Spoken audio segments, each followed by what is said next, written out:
쌀 과잉 생산이라는 윤석열 정권의 거짓말. 양곡관리법이 개정되면 생산자는 쌀의 품질을 높이기보다 수량을 늘리고자 해서 저품질의 농산물이 대량 공급될 수 있다. 농정의 수장인 송미령 농림축산식품부 장관의 말입니다. 쌀은 열등제다.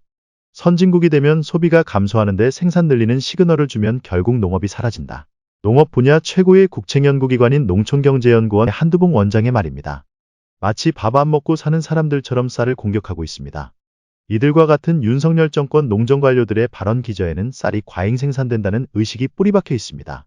쌀값 폭락의 원인은 과잉 생산이며 쌀값을 보장할 수 없는 이유 역시 과잉 생산을 유발하기 때문이라 주장합니다. 이는 정책에서도 자명하게 드러납니다. 정책의 모든 초점이 생산 감축에 쏠려 있는 것입니다. 전략적 불직불재라는 이름으로 논의 벼 대신 밀, 콩, 가루쌀 등을 심으면 돈을 줍니다.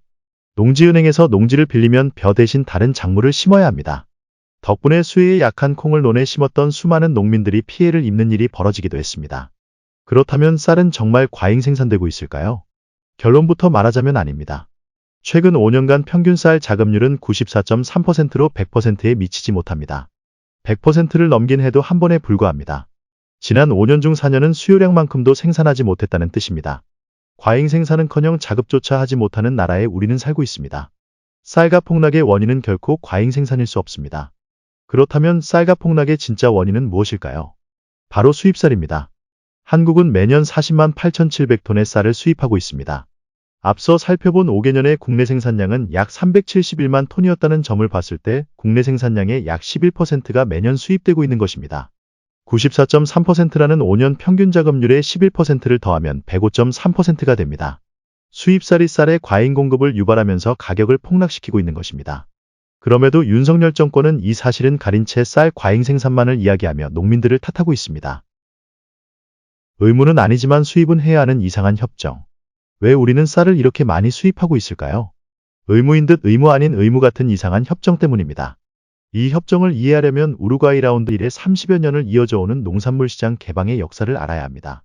유알로 한국은 1995년부터 모든 농산물의 비관세 보호 조치를 관세와 개방으로 전환할 것을 요구받았습니다. 그러나 한국은 전면 개방이 불러올 충격을 완화하기 위해 쌀 관세화를 10년 동안 유예하고 그 대신 일정 물량을 5%의 저관세로 의무 수입하는 것에 합의하였습니다. 흔히 의무 수입 물량이라고 불리던 것이 바로 이 물량입니다. 1995년 5만 1천 톤으로 시작한 의무 수입 물량은 2004년 20만 5천 톤까지 확대되었습니다. 그리고 유예의 마지막 해였던 2004년, 한국은 쌀 재협상을 통해 2014년까지 다시 관세화를 유예했습니다. 이번에도 의무 수입 물량을 확대하는 것이 대가로 붙었습니다. 마지막 해인 2014년, 의무 수입 물량은 40만 8,700톤까지 늘어났습니다. 중국, 미국, 태국, 호주 4개국의 국별 수입 물량을 할당하는 조건과 밥쌀용 쌀을 30% 이상 수입해야 한다는 조건도 추가되었습니다. 그리고 다시 2014년이 도래했습니다. 농민들의 격렬한 반대에도 불구하고 당시 박근혜 정권은 513%의 관세를 붙이는 조건으로 쌀 시장 개방에 합의했습니다. 그럼 의무 수입 물량은 어떻게 되었을까요? 개방을 미루는 조건으로 부과되었던 의무였으니 개방 이후에는 당연히 그 의무에서 벗어날 수 있었을까요? 안타깝게도 그렇지 못했습니다. 40만 8,700톤의 물량은 그대로 수입해야 했습니다. 의무 수입 물량이라는 말 대신 저율할당 관세 물량이라는 이름이 붙었지만 달라진 것은 없었습니다. 정부가 재량에 따라 운용하는 일반적인 TRQ 수입과는 달리 5%의 TRQ 물량을 100% 수입해야 하는 이상한 조건이 붙은 것입니다. 2019년에는 중국, 미국, 베트남, 태국, 호주 등 5개국에 대한 국가별 쿼터가 확정되고 밥쌀 의무 수입 물량 규정 삭제에도 불구하고 밥쌀이 수입되었습니다. 수입쌀 문제를 해결해야 쌀값이 보장된다. 결국 매년 40만 8,700톤의 TRQ 쌀이 국내 생산량과 관계없이 5%의 저관세로 들어와 쌀값을 폭락시키고 있습니다. 올해도 마찬가지입니다. 지난해 10월 5일 21만 7,552원이던 쌀값은 올해 8월 25일 17만 6,628원까지 추락했습니다. 하락폭은 무려 18.8%입니다. 1977년 통계를 집계한 이래 역대 최대의 쌀값 폭락이던 2022년에 버금가는 수준입니다. 불과 2년 만에 역대급 폭락이 재현되고 있는 것입니다. 본질을 해결하지 않고 변죽만 울리고 있으니 쌀값 폭락이 반복될 수밖에 없습니다. 반복되는 쌀값 폭락의 주범인 수입쌀을 내버려둔 채 죄 없는 농민만 건드리고 있으니 해결이 될 리 없습니다. 수입쌀이라는 근본 문제에서 해결의 실마리를 찾아야 합니다. 앞서 살펴본 의무는 아니지만 수입은 해야 하는 이상한 협정을 이제 끝내야 합니다. 쌀 개방 유예의 대가로 내주었던 의무 수입이 개방 이후까지 족쇄가 되고 있는 것은 결코 정상적인 상황이 아닙니다. 필요하지도 않은 물량을 꼬박꼬박 수입해야 하는 비정상적 상황을 이제는 끝내야 합니다. 쌀 재협상을 통해 필요에 따라 수입 물량을 조절하거나 중단할 수 있는 재량권을 찾아야 합니다. 수입쌀의 활용 방안 역시 달라져야 합니다.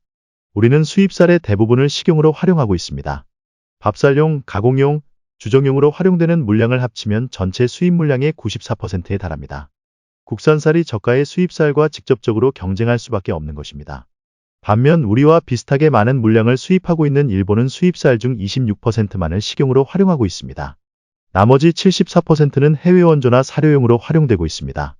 우리와 비슷한 조건이지만 자국의 쌀 생산 기반을 지키기 위해 수입쌀의 용도를 제한한 것입니다. 싸우지 않으면 올가을 파산이 기다릴 뿐이다. 이와 같이 본질적인 문제를 해결할 수 있는 다양한 방법이 있습니다. 재협상이라는 근본적 대책부터 활용 방안 조정이라는 상대적으로 쉬운 방법도 있습니다. 그럼에도 윤석열 정권은 쌀가 폭락의 책임을 농민들에게 뒤집어 씌우고 생산 감축만을 강요하고 있습니다. 양곡관리법을 개정하여 최소한의 제도적 장치를 만드는 것조차 거부했습니다. 쌀값을 보장할 의지도 능력도 전혀 보이지 않습니다. 그렇습니다. 윤석열 정권이 존재하는 한 쌀값 보장은 가능하지 않습니다. 쌀값 보장을 위해서는 윤석열 정권을 끌어내려야 합니다. 농업학의 농민말살 윤석열 정권 퇴진이 우리의 지상과제인 이유입니다. 쌀농사 짓는 자 모두 일어나 싸우자. 싸우지 않으면 올가을 파산이 기다릴 뿐이다. 정읍신농민의 방송차에 붙어있는 문구입니다.